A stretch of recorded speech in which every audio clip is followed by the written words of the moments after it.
Hi guys, so I just wanted to walk you through the detail layer of our watercolor painting that we are working on this week. So if you're viewing this, it's because you weren't at the Monday meeting and you missed this demonstration, so this is for you to catch up so you know what to do this week as we finish up our watercolor painting. So this was our little sample painting that we started together in class. Couple tips and techniques that I wanted to show you as we finish it up.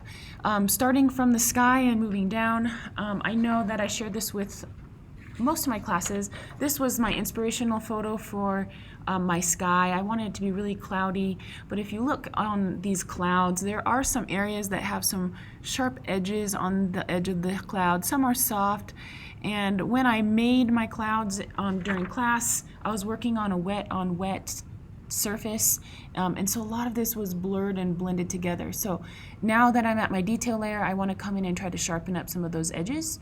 One technique is actually using a watercolor pencil, and I have a bunch of these here in the classroom. You could just use a traditional colored pencil, that would work too. One nice thing about this watercolor pencil is the lead inside is like paint, so you can use it wet or dry, and I'll show you what it looks like for both techniques, if you're using it with water or just using it dry. So the first one, I'm just using it dry. So I'm going to come in here on some of my clouds and pull out some sharp edges, and I'm just simply drawing on my painting to get some of those sharp edges. And I could treat it like a drawing and blend out on one side to make it look a little bit fuzzy. And it's really just an embellishment. You can come in here and embellish certain parts of the clouds or wherever you want it on your piece. Okay, so that's kind of the idea with the clouds. Trying to get some sharper lines, some highlights. Now I'm doing that with white. I could come in with different kinds of blues as well if I wanted some darker shadows and do some lines or just do some sketching, some cross-hatching in different directions to drag in a little bit more color. Okay, so you can kind of see how that looks up close. I could also do it with paint. I could mix up a little bit of my dark blue using my tiny thin round brush. I could come in and do the same kind of effect on top of my dry clouds. Now that my clouds are dry, this paint that I'm applying will have a hard edge.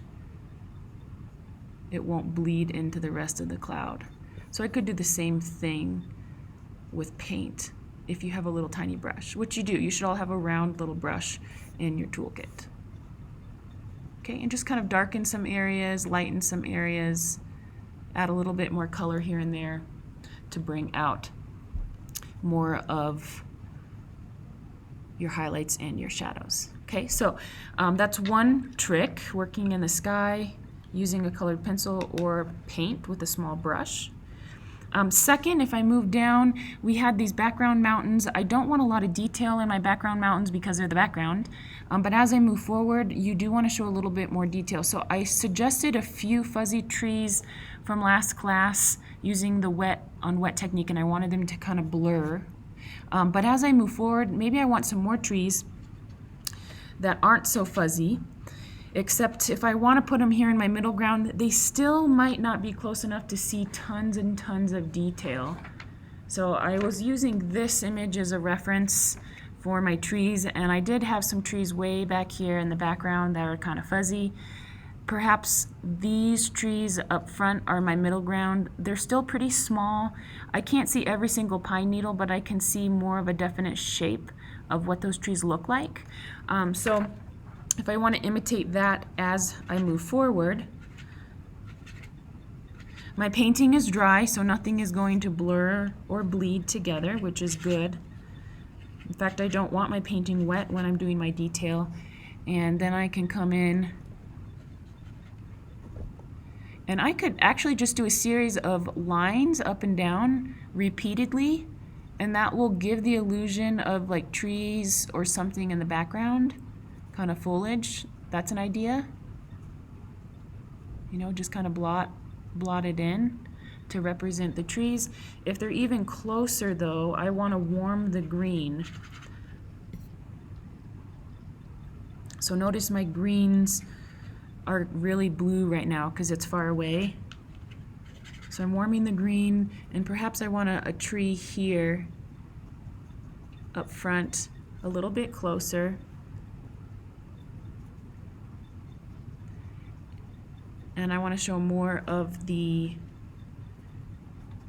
like pine needle shapes and branches. And maybe it comes down and it goes behind this hill. I'm overlapping in front of the background and the middle ground.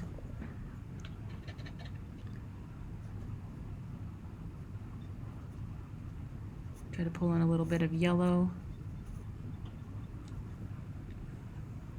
And maybe I see a little bit of it coming out behind this tree. Maybe it's a big old pine tree behind my aspen tree here. Okay, so just keep that in mind. You're going to paint right over whatever's behind it as you are adding in details. Now, I could at this point, since this is wet, I could come in with my watercolor pencil on top of a wet surface and try to do some embellishment.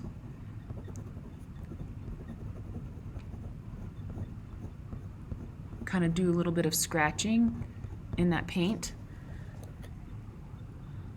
And you can see that's moving the paint around with that sharp pencil and also drawing in some little lines to give more detail. Make it look like pine needles.